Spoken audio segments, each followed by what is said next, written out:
ELLI has given us a more complex language, but also something concrete through which to actually make the conversation deeper and begin to make the conversation real, and actually get students to look at what's not going okay and be, I don't like the phrase assessment in the sense of you're marking it, because that's not what we're trying to do, but it allows learners to say, actually this isn't going as well as it might. We could achieve more in this direction. I've not done this bit as well as I should have done because, rather than the very superficial learning conversations which the previous efforts at learning to learn posters had got us into. This is beginning to take the conversations deeper. I'm really struck by Chris Watkins' stuff about how poor our language about learning is and how difficult conversation is because of that. And ELLI is certainly starting, at least, to redress the balance. Also, of course, for teachers. It's not just for the learners, as the young people. It's teachers have all done it and are starting to talk about what their profile says about them, and they're taking it seriously as a tool to analyse how they operate. Yeah, it's given a lot without a doubt, because it's given a structure for learning conversations. I mean, there are a number of frameworks, a number of taxonomies we decided on ELLI, partly because of the vocabulary used and the thinking that have gone into it, and it's paying off. It is giving us structure to conversations, it's giving us shared language. So far, so very, very good.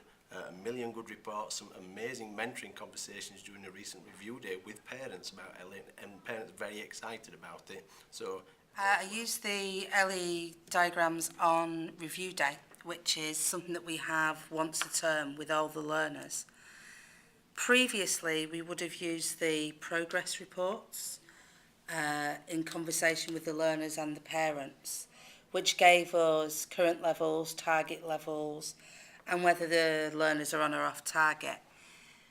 I chose some learners who were on target in every subject area and who had good attendance, and previously on review days our conversations would have been along the lines of, well done, very good, keep up the good work. I wanted to get beyond that with this review day, and I thought that the ELLI diagrams gave me a chance to do that. In one example, we were able to look at a diagram and see that a learner was perhaps just doing what they had to do, wasn't pushing themselves, wasn't striving. And when we looked at the ELLI diagram, we saw that that learner was quite low on critical curiosity. The review day was happening with his father, and his father was very interested in this and actually came up with an example that they were doing the previous evening. They were looking for a television online, on the internet, and his dad said to him, did we just choose the first one that we saw?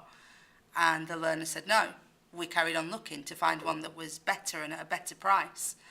His father then brought that back to the ELLI diagram and said, well, that's critical curiosity, and that's what you need to be doing with your learning. And it just became a much more worthwhile conversation. It was no longer just, well done, you're doing everything that we want you to do in terms of levels and attendance.